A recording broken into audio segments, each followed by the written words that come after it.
नमस्कार दोस्तों, स्वागत है आपका एक नई वीडियो में। आज की वीडियो में हम सीखेंगे टैली के अंदर किसी भी डेटा को एक्सपोर्ट करना। जी हाँ, आज की इस वीडियो में मैं बात करने वाला हूँ टैली के ऐसे एक टॉपिक ऊपर जो टॉपिक आपके लिए काफी ज्यादा इम्पोर्टेंट भी होता है और हर एक अकाउंट्स में, हर एक अकाउंटेंट के लिए और हर एक कंपनी के लिए डेटा को एक्यूरेट करना जरूरी होता है। और डेटा को एक्यूरेट हम करने के लिए हमें डेटा क्या करना पड़ता है, कई बारी मैच करना पड़ता है और मैच करने के मेथड्स अलग अलग होते हैं लोगों के।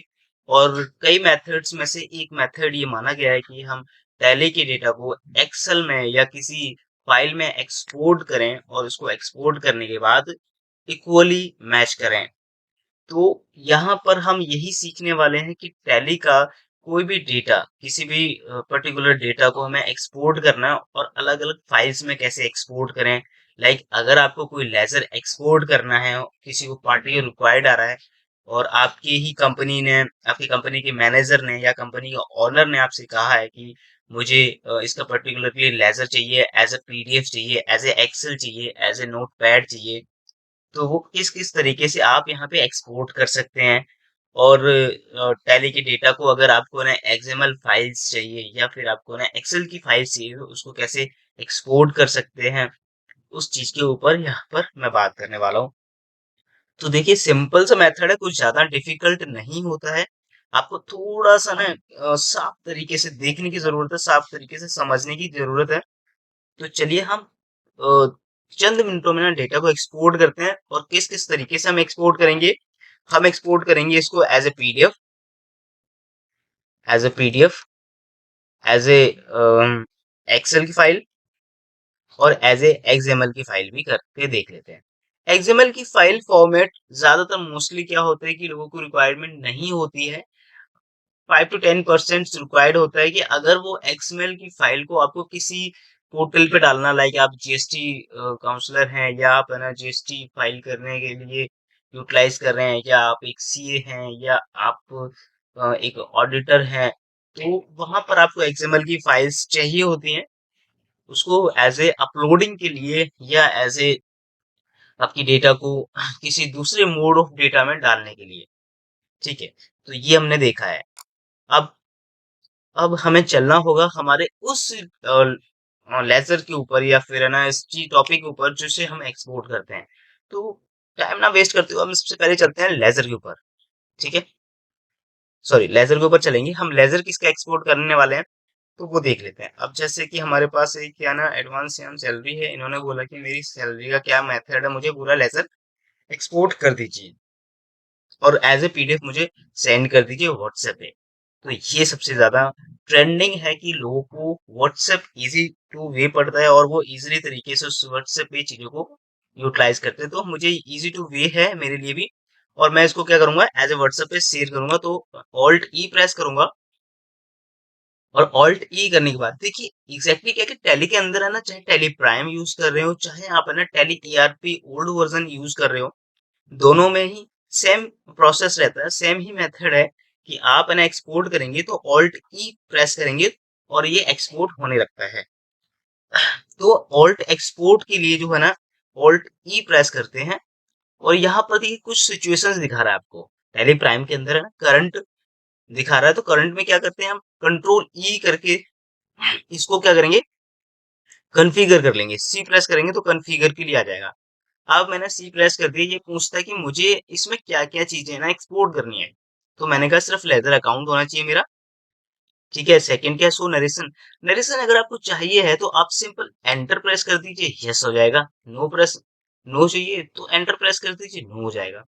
सो वाउचर नंबर अगर चाहिए तो आप इसको यस रहने दीजिए, अदरवाइज आप इसको नो भी कर सकते हैं।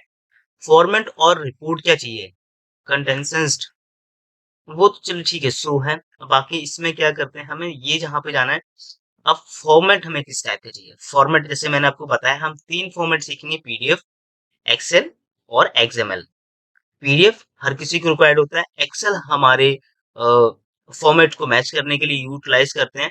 अगर किसी को एक्सेल में चाहिए होता है एडिटिंग के लिए या किसी पर्टिकुलरली फाइंडिंग के वे में, तो वो एक्सेल की फाइल को यूटिलाइज करते हैं। एक्सएमएल की फाइल को होता है कि किसी एक मोड के डेटा को दूसरे मोड ऑफ डेटा में अप्लाई करने के लिए, या किसी डेटा को हम दूसरे प्लेटफॉर्म पे डालने के लिए भी हमें एक्सएमएल चाहिए होता है, या किसी एक सॉफ्टवेयर से दूसरे सॉफ्टवेयर में जब हम डेटा को ट्रांसफर करते हैं तो वहां पर भी हम एक्सएमएल फाइल्स का यूज करते हैं, क्योंकि ये बहुत ही इजी होता है और XML file to XML file को एग्जिस्ट किया जा सकता है और उसे हम एक फ़ोल्डर से दूसरे फ़ोल्डर में डाल सकते हैं। अ, एक आपके सॉफ्टवेयर से दूसरे सॉफ्टवेयर में हम कन्वर्ट कर सकते हैं।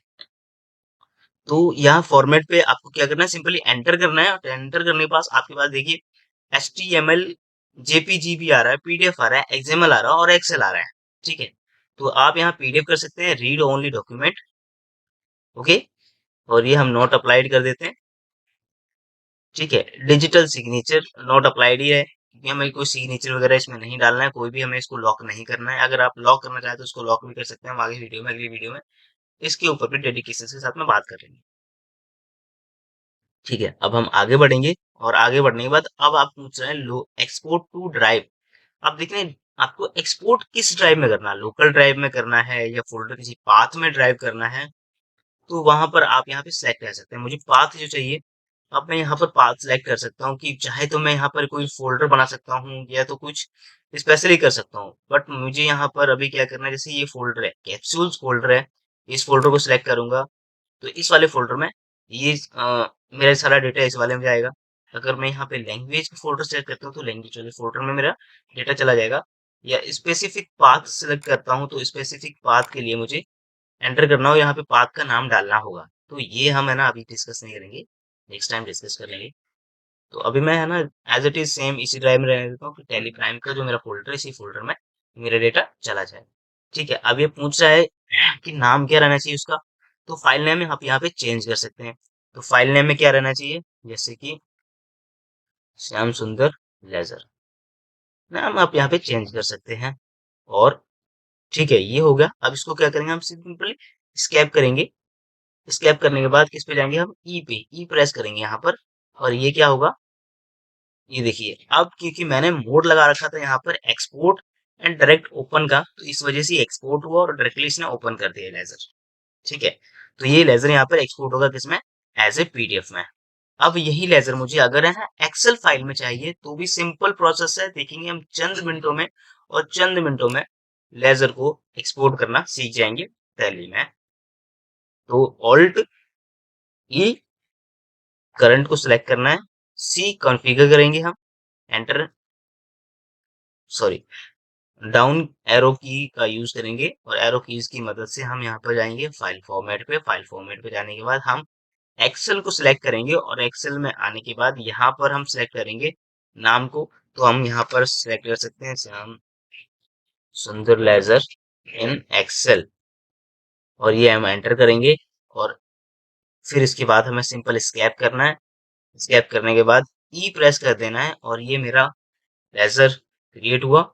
और ये यहाँ पर ओपन होने के लिए भी पूछ रहा है, तो मैं यहाँ पे यस कर दूंगा और ये मेरा लेजर ओपन हो चुका है इसमें, एक्सेल की फाइल में भी देख सकते हैं। जो मैंने नाम यहाँ पे डाला था वो नाम यहाँ पर आता है सीट के नीचे, एडवांस श्याम सुंदर के नाम से, और फाइल का नेम क्या है, श्याम सुंदर लेजर इन एक्सेल।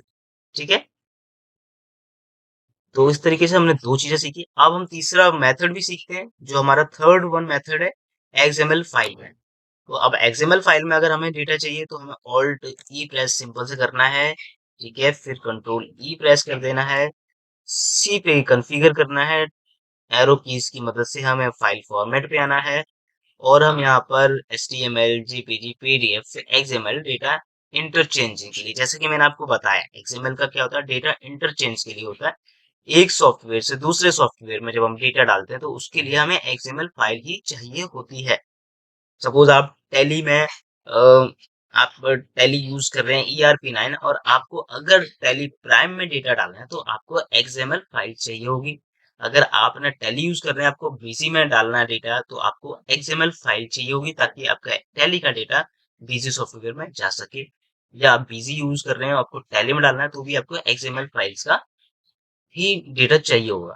तो ये था हमारा XML का फाइल फॉर्मेट। अब हमें क्या करना है, स्कैप, सॉरी, नीचे आएंगे। अब यहाँ पे हमें क्या करना है, दोबारा से नाम चेंज करना है। नाम क्या रखेंगे हम, Shyam Sundar X X M L data format. ठीक है, अब ये सिंपल स्कैप करना है फिर से हमें, और ई पे प्रेस कर दें, और ये एक्सएमएल फाइल आ चुकी है। और ये आप देख सकते हैं यहाँ पर इस नाम से ही आ रहा है मेरे टैली प्राइम के फोल्डर पे। और मैं यहाँ पे सिंपल क्लिक करूंगा तो इस तरीके से ये कुछ आना कोडिंग आ रही है, और ये कोड की मदद से रन होता है। बिकॉज ऑफ कोडिंग क्या होती है, कोडिंग सारी जगह पे यूटिलाइज होती है, चाहे वो वीबीए हो, चाहे वो आपका ना एचटीएमएल हो, सीएसएस हो, जावा हो, पीएचपी हो, रिएक्ट हो, एंगुलर हो, at any of the languages. ये सारी लैंग्वेजेस होती हैं, कोर लैंग्वेजेस पे वर्क होता है, और उन कोड्स की मदद से, इन कोड्स की मदद से ही सब कुछ डिजाइंड होता है। चाहे वो सॉफ्टवेयर हो, चाहे वो वेबसाइट हो, चाहे वो कोई एप्लीकेशन हो, चाहे वो कोई भी ईआरपी सॉफ्टवेयर हो, या अकाउंटिंग सॉफ्टवेयर हो, या कोई मोड ऑफ सॉफ्टवेयर हो, सारे सॉफ्टवेयर हमारे कोड बेस्ड पे ही चलते हैं, और डेटा भी हमारा कोडिंग पे ही चलता है। एग्जैक्टली एक एक्सेल भी हमारा कोडिंग बेस्ड पे ही डेवलप है। तो ये था आज की वीडियो का टॉपिक। आपको पसंद आया हो, आपको अच्छा लगा हो, आपको समझ आया हो, तो प्लीज कमेंट करके जरूर जरूर बताएं। वीडियो को लाइक करना ना भूलें, सब्सक्राइब जरूर करना चैनल को, ताकि मोटिवेट हो सकें और हम भी थोड़ा सा और नया नया कंटेंट में आगे बढ़ सकें। Thank you so much for watching Nigam accountancy.